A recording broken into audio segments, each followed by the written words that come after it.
Hi అండి, welcome to NG dream life channel. ఈరోజు నేను బాటిల్ షేపు వంకాయని కాల్చి చేయబోతున్నాను. సో ఇది బ్రింజాల్, ఇది రోస్టెడ్ బ్రింజాల్ రెసిపీ చేయబోతున్నాను. అలాగే వీటికి టమోటా ఉల్లిపాయలు తీసుకున్నాను. Very simple easy method. ముందుగా ఈ బాటిల్ షేప్ బ్రింజాల్ని మనము 3 సైడ్స్ లైన్గా కట్ చేసుకోవాలి, ఘాటు పెట్టుకోవాలి. సో ఈ విధంగా నేను చూపిస్తున్నట్టు 3 సైడ్స్ ఆర్ 2 సైడ్స్ ఘాటు పెట్టుకొని మనము స్టవ్ వెలిగించుకొని ఇది బాగా రోస్ట్ చేసుకోవాలి. ఈ విధంగా కాల్చుకోవాలి.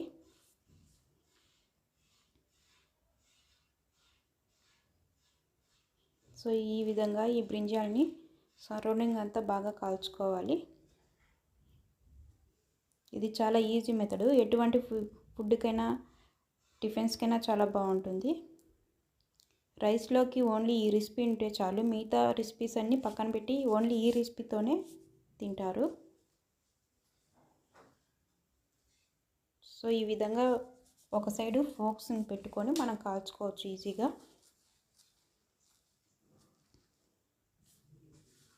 ఈ బ్రింజాల్ మనకు ఇలా రోస్ట్ చేయడానికి కొద్దిగా టైం పడుతుంది, కానీ ఇది చాలా ఈజీ మెథడు.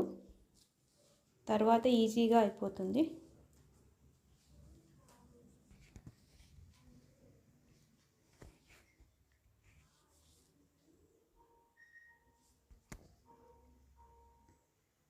సో ఈ విధంగా సరౌండింగ్ అంతా వంకాయని మనము ఇది బాగా కాల్చుకోవాలి.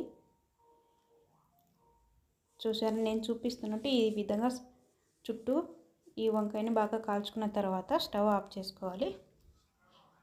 ప్రెస్ చేస్తుంటేనే ఇది మనకు బాగా మెత్తగా అయిపోతుంది. ఇప్పుడు స్టవ్ ఆఫ్ చేసుకొని ఈ బ్రింజాల్ చల్లారిన తర్వాత మనము పైన ఈ తొక్కు తీసుకోవాలి. ఇది చల్లారితే ఈ తొక్కు అనేది బాగా ఈజీగా వచ్చేస్తుంది. సో ఈ విధంగా ఇప్పుడు చల్లారిన తర్వాత తొక్కు తీసి పెట్టుకుందాము. ఇప్పుడు ఈ విధంగా స్కిన్ తీసి స్మాష్ చేసి పెట్టుకున్నాను బ్రింజాల్ని నేను.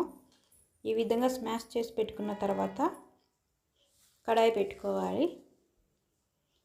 స్టవ్ వెలిగించుకొని కడాయి పెట్టుకున్న తర్వాత కడాయి వేడెక్కగానే ఇందులో 1 స్పూన్ ఆయిల్ వేసుకోవాలి.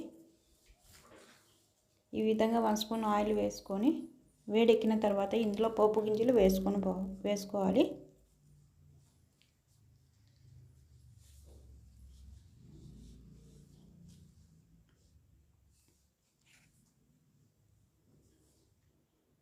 సో ఈ విధంగా పోపు గింజలు వేసుకున్న తర్వాత ఇందులో మనము తరిగిన ఉల్లిపాయ ముక్కలు కూడా వేసుకోవచ్చు. ఈ విధంగా తరిగిన ఉల్లిపాయ ముక్కలు వేసుకొని బాగా కలుపుకోవాలి. ఈ ఉల్లిపాయ ముక్కలు మనకు వేగేంత వరకు కలుపుకోవాలి. ఈ విధంగా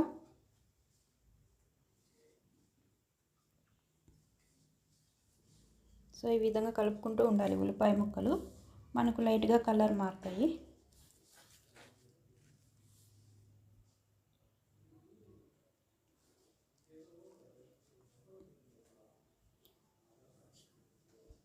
స్టవ్ సింక్లో పెట్టుకొని ఈ విధంగా ఉల్లిపాయ ముక్కలను వేగించుకోవాలి.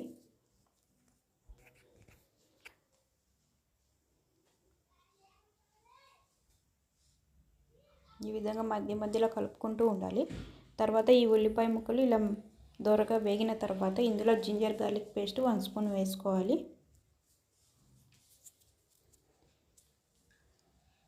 ఇప్పుడు జింజర్ గార్లిక్ పేస్ట్ వేసుకున్న తర్వాత ఒకసారి బాగా కలుపుకుందాము.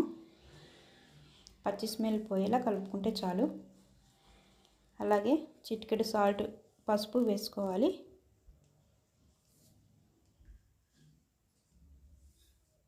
ఇలా పసుపు వేసుకున్న తర్వాత ఒకసారి బాగా కలుపుకుందాము.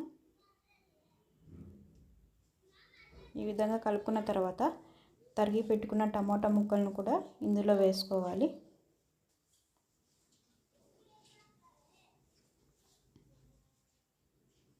సో ఈ విధంగా టమోటా ముక్కలు తరిగి పెట్టుకున్న తర్వాత వేసుకొని బాగా కలుపుకోవాలి. ఈ టమోటా ముక్కలు మనకు కొద్దిగా మెత్తబడితే చాలు. తర్వాత ఇందులో కారపొడి వేసుకోవాలి.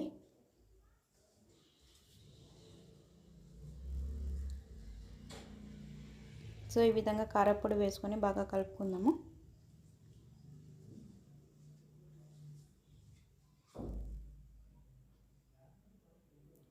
ఈ విధంగా బాగా కలుపుకోవాలి. అలాగే టమాటా ముక్కలు కూడా మనకు బాగా మెత్తబడ్డాయి. తర్వాత స్కిన్ తీసి పెట్టుకొని స్మాష్ చేసి పెట్టుకున్న ఈ బ్రింజాల్ని మనం ఇందులో వేసుకోవాలి.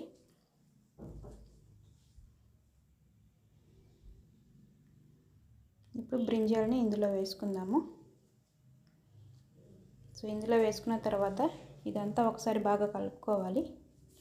బ్రింజాల్ ఇందులో వేసుకున్న తర్వాత మనము స్టవ్ హైలో పెట్టకూడదు. హైలో పెడితే అడుగు మాడిపోయే ఛాన్స్ ఉంది. స్టవ్ సింక్లో పెట్టుకొని బాగా కలుపుకుంటూ వేగించుకోవాలి. అలాగే సరిపడా సాల్ట్ వేసుకోవాలి.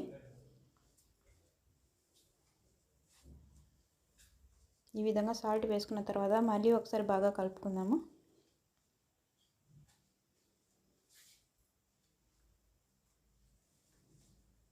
ఈ విధంగా కలుపుకోవాలి బాగా. ఈ విధంగా కలుపుకున్న తర్వాత ఇందులోకి గరం మసాలా పౌడర్ వేసుకోవాలి. గరం మసాలా పౌడర్ లేకపోయినా ధనియాల పొడి అయినా యూజ్ చేయొచ్చు. నేను ఇందులో గరం మసాలా పొడి యూజ్ చేశాను, ధనియాల పొడి యూజ్ చేశాను. గరం మసాలా పొడి యూజ్ చేయడం వలన బాగా స్మెల్ వస్తుంది, టేస్టీ కూడా చాలా బాగుంటుంది. ఇప్పుడు ధనియాల పొడి యూజ్ చేశాను. ఇలా ధనియాల పొడి వేసుకొని బాగా కలుపుకోవాలి. ఈ విధంగా లైట్గా బాగా కలుపుకుంటే చాలా టేస్టీగా ఉంటుంది.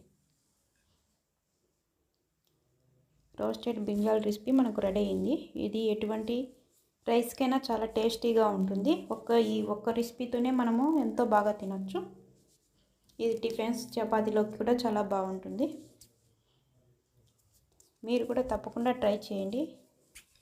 చాలా డెలిషియస్గా ఉంటుంది ఈ రెసిపీ. అలాగే మర్చిపోకుండా సబ్స్క్రైబ్ చేయండి. Thank you for watching.